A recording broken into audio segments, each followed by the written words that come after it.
Do you love the outdoors? Maybe you've watched survival shows growing up, or binged the Outdoor Boys YouTube channel as much as me. Maybe you spend your weekends with no shoes, camping out in the woods, cooking bison burgers and Carolina Reaper peppers, or scuba diving in a river looking for freshwater eels.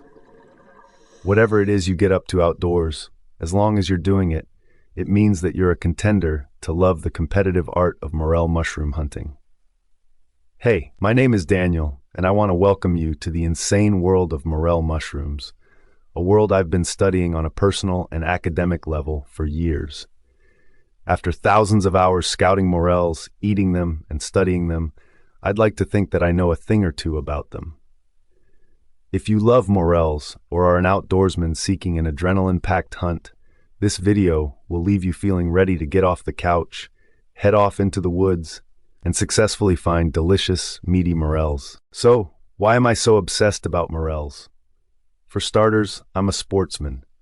As much as I love fishing or the thought of hunting my own food, nothing comes close to the feeling of finding morel mushrooms. The thrill of stepping into the raw wilderness and using only my knowledge and senses to spot something just a few inches tall is a feeling that has propelled me to devoting part of my career to it. In searching for morels, I've had interactions with deer, fox, and coyotes. I've even had some run-ins with crazy people who think foraging is witchcraft.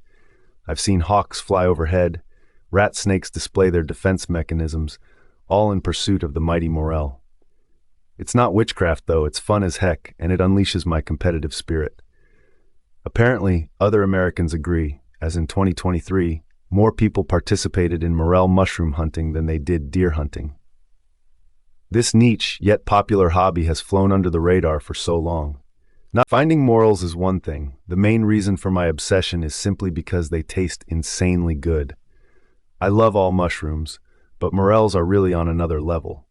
Their buttery, steak-like flavor, perfect firm texture with the right amount of give, and the surface area of their ridges absorbing sauces and seasonings like magic. Morel mushrooms come in many shapes and sizes. Seriously, there are like 50 species of morchella, each with a unique trait or two. If you want to see the full list of morchella species, like my favorite Morchella tomatosa, I'll include a link in the description. However, for the sake of this video, we'll just talk about all morel species in one category. So, how do you spot a morel? What are we looking for? How do we make sure we don't eat anything toxic? To start, you should know that morels are frequently black, yellow, brown, pale yellow, or even white. Any other color, like blue, purple, bright green, etc., and you're likely looking at something else. There's also a special morel called a half-free morel, where the cap is not fully attached to the stipe. We're looking for a cone-shaped mushroom with pits, ridges, and a sturdy white stem. The mushroom's shape can be compared to a rounded Christmas tree with a honeycomb texture. No matter what color morel you find, all of these things will apply. If the morel isn't hollow inside, it's not a morel, and rather could be a verpa, or another toxic lookalike. If the morel has a cottony substance inside of it, it's not a morel. A true morel is hollow from the stem all the way up to the cap. When you find a morel, you can cut it at its base with a knife, and then look through the opening at the bottom of the stem to see if it's hollow all the way to the cap. Or simply cut the morel in half. Here's some footage we shot of different morels. Rewatching this a few times will start to give you a sense for what you are looking for. And, as we mentioned, there are a few toxic lookalikes, but nothing that isn't easily detectable. You can almost always confirm a lookalike by checking the inside of a morel, or by comparing and contrasting to photos. Now that you've gotten a sense for what morels look like, you gotta know where to find them. Depending on where you are in the world, this will vary a lot. The first thing you want to do is identify the type of habitat near you. Do you have forested lands, sandy meadows, forest fire burn sites, grassy hills, or something else? This is important because there's really just 2 or 3 climates you'll have success looking for morels. Some morels, nicknamed natural morels, grow in forests in symbiosis with trees or through growing on their decomposing parts like roots or fallen bark. Elm trees, apple trees, birch, tulip poplar, and sycamore trees are a great place to start. For Midwesterners, decaying elm trees are a common signal of nearby or associated morels. These natural are the morels that you'll find in the Midwest, Northeast, Southeast, and elsewhere in areas with tree diversity and lots of vegetation. They typically grow near the base of trees, where there's a lot of nutrition from roots and decaying tree matter, but can pop up all over the forest floor. Maybe you live in the Pacific Northwest, BC, Canada, or elsewhere where there are forest fires. In these burned lands, you have the opportunity to find burn morels, which pop up in spring the year after a burn. Scouting burn sites is one of the most surefire ways to find morels, but most people don't live anywhere near them. For most of us, finding natural morels will be our best bet.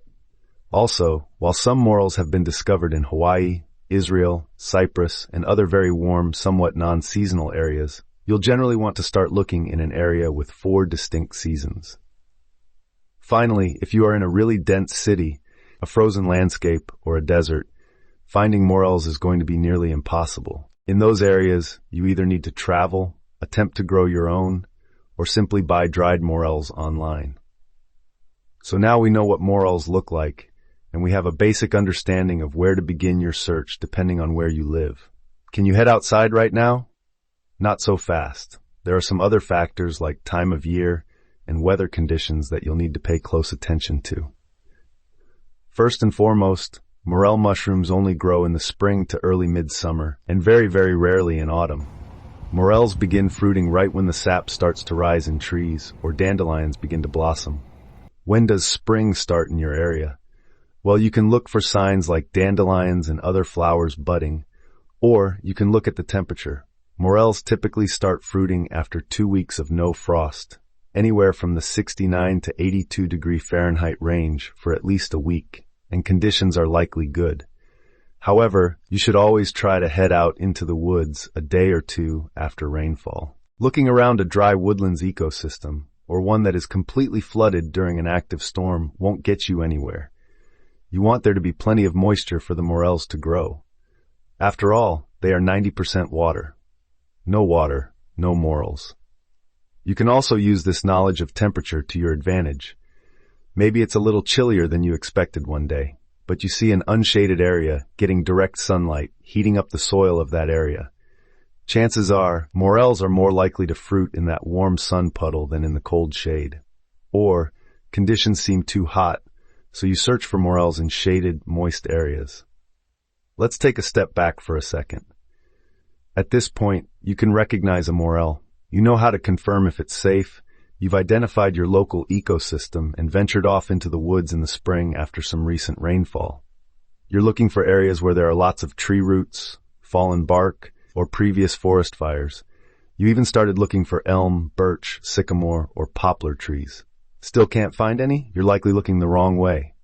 As opposed to looking straight down at the ground for morels, you should look outwards, about 10 to 20 feet ahead of you, with a lower angle of viewing.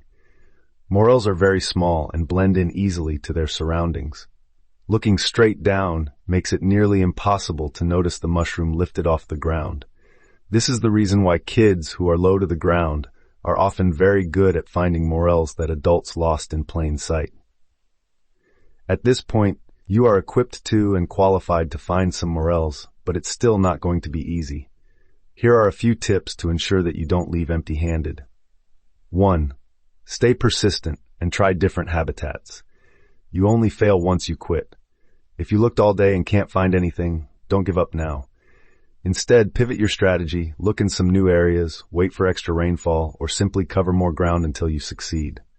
Once you find one morel, there are usually a ton of others nearby. Tip number 2. Use the Morel Mushroom map. While this is sort of cheating, the mushroom map with recorded morel sightings can give you a clear idea of which area to begin searching in. If morels grew there previously, chances are that the mycelium still exists and is waiting to fruit. Congrats, you've found morels. To harvest them, simply grab a knife and cut them at the base of the stem. To preserve them, we'd recommend drying them with the sun or a dehydrator. Just beware that if you sun-dry them outdoors, you're giving flies the opportunity to buzz inside of your mushroom and lay eggs. Then, once they are dried, they can be reconstituted with water by letting them sit in a bowl of cool water or by simmering them with water on low heat for 30 mins. Either option works well, from my experience. If you're like me, you may be worried if harvesting morels negatively affects the species or the environment at large. Good news. As long as you collect morels in a porous bag or box with holes, the spores can be released from the mushrooms as you walk back to your car. Spreading the spores actually expands the range of the species. Just make sure you don't suffocate the morels as you adventure through the woods. Then comes the best part, eating them. Morels are quite dynamic in the kitchen. Head to morelmushroom.com for a full list of recipes, but we'd recommend making deep-fried morels, morel mac and cheese, or pan-frying them and using them as a topper for steak. The possibilities are endless, honestly. Finding average morels is one thing, but there are some giants out there that you can consider trophy finds in your lifetime. I'm still hunting for my own trophy morel, but I'm confident that my day will come. Here are some photos of some of the gnarliest mushrooms found across the USA.